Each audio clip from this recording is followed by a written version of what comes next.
Baik pemirsa, kembali lagi bersama saya Dr. Erin Desrini dan Dr. Jaka Pancasatriawan membahas kembali mengenai yang tadi, ini stres ini sangat-sangat menarik tentunya dan bisa bermanfaat bagi kami ya masyarakat biar kita bisa tahu bagaimana cara menangani stres biar tidak terlalu berkelanjutan dan berlarut-larut. Baik, Dokter Jaka bagaimana ini? Kita lanjutkan ya dok. Boleh, tadi ya. lanjut lagi. Silakan. Mengenai stres ini bagaimana dok? Kronologisnya ini. Jadi kalau ada olah TKP ini, ya ibarat olah TKP. Kayak penjahat ya dok ya? Penjahat ya. Jadi si Mah ini nggak ujuk-ujuk datang Dokter Erin. Jadi dia ada penyebabnya. Tadi stresor. Nah yang jadi pertanyaan menarik nih, kenapa sih stresor ini dijadikan kambing hitam? Bagaimana nih? Ya. Kenapa sih gitu loh?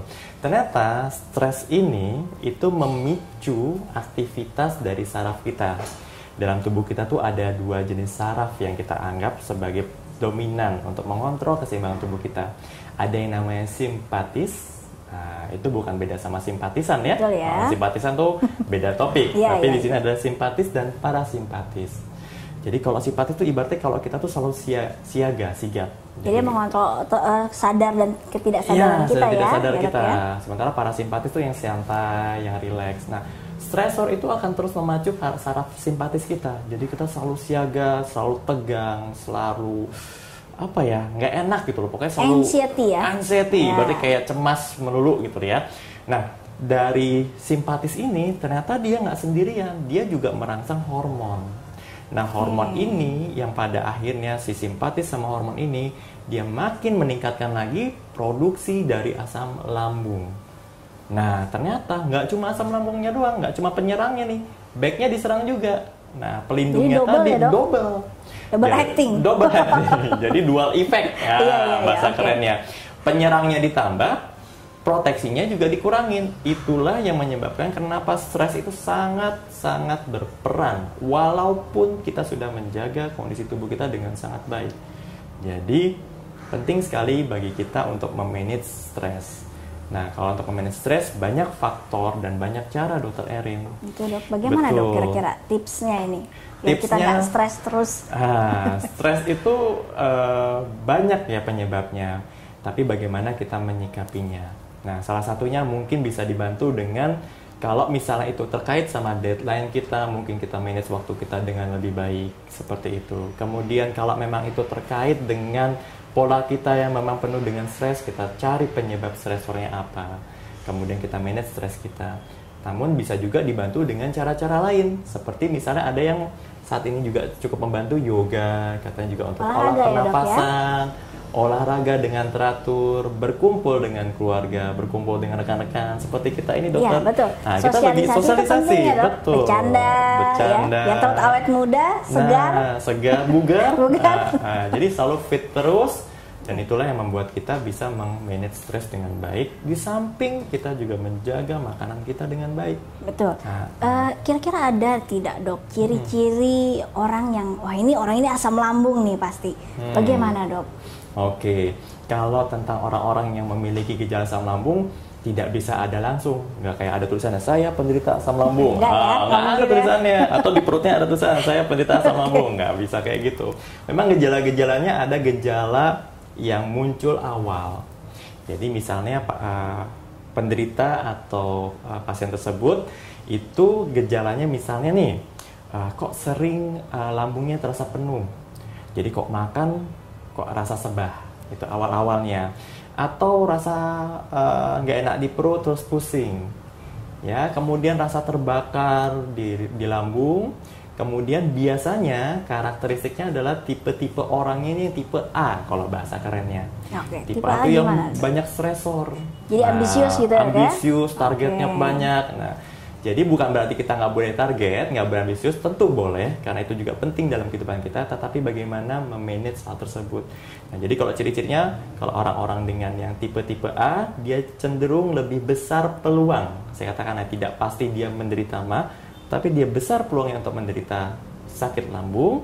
kemudian dia mungkin cenderung untuk kalau makan tuh cuma sedikit-sedikit gitu tidak ya. terlalu banyak, Nggak terlalu namun banyak, bertahap gitu ya dok ya, lebih baik betul, ya. Dr. Erin. Jadi kondisi-kondisi tadi, atau misalnya gejala-gejala lanjutannya dia sering nyeri yang di ulu hati, ya, betul. beda ya sama lagu Cita-Cita tak ya, Oh, iya. sakitnya di mana? Di Sini sini, ya. tapi ini di sini, Oke, ya. oke. Dia sering Ya. dia perutnya dipegang-pegang, terus tembus ke belakang, ya seperti Atau membungkuk terbakar. kadang-kadang ya dok ya? Terkadang membungkuk, atau dia sering sendawa, rasanya seperti ada yang rasa mungkin pernah Balon gumok. gas kali ya, balon gas, Rasa kayak naik ke gumok, atas gitu naik ke ya. atas, panas di lehernya.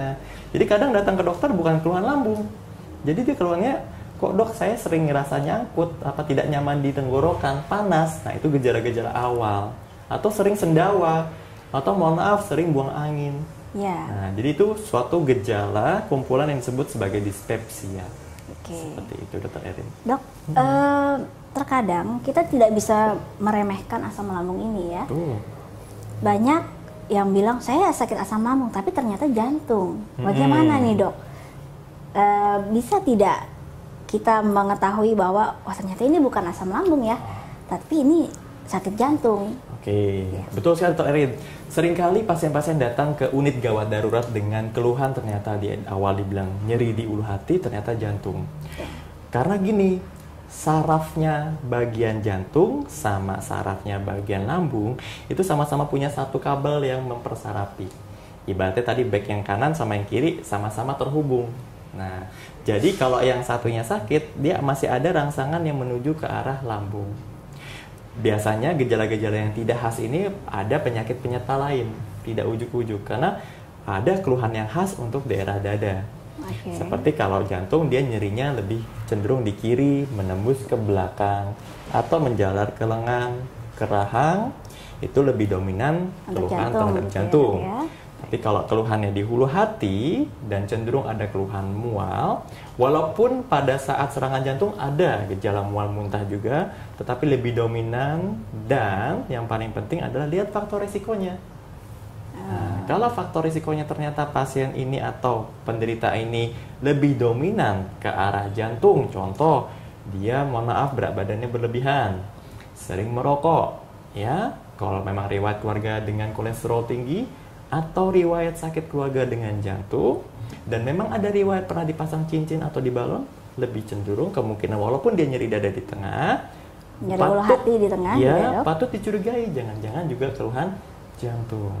Namun kalau tidak ada faktor risiko tersebut dan memang penderitanya lebih banyak, oh ternyata memang makannya pedas-pedas Dr. Erin, ya makan makanan sambal, Padang gitu ya, yang makanan enak Padang sekali. enak sekali, oh jam segini enak makanan Padang iya, Dr. Erin ya. iya. Jadi hal seperti itu, kemudian memang ada makan obat-obatan yang juga mengganggu lambung, ya, dan obat jantung pun sekali lagi saudara-saudara pemirsa sekalian, obat lambung yang diberikan oleh dokter seperti aspirin, askardia itu juga bisa mengganggu asam lambung. Itu juga lihat faktor risikonya. Faktor risiko ini tentunya memang yang harus kita perhatikan ya dok ya. Betul, karena obatnya jauh berbeda nanti. Iya, betul. Betul, Erin. Apa yang kita makan tentunya apa yang kita dapat ya dok ya. Iya. Bagaimana makanan yang terbaik bagi yang penderita asam lambung ini dok? Baik, kalau dikatakan yang terbaik mungkin tidak ada yang terbaik, Oke. semuanya baik. Ya, makanan-makanan itu semua baik, semua sehat. Namun ada yang tidak boleh dimakan secara berlebihan, ada makanan-makanan yang tidak boleh dimakan secara sedikit.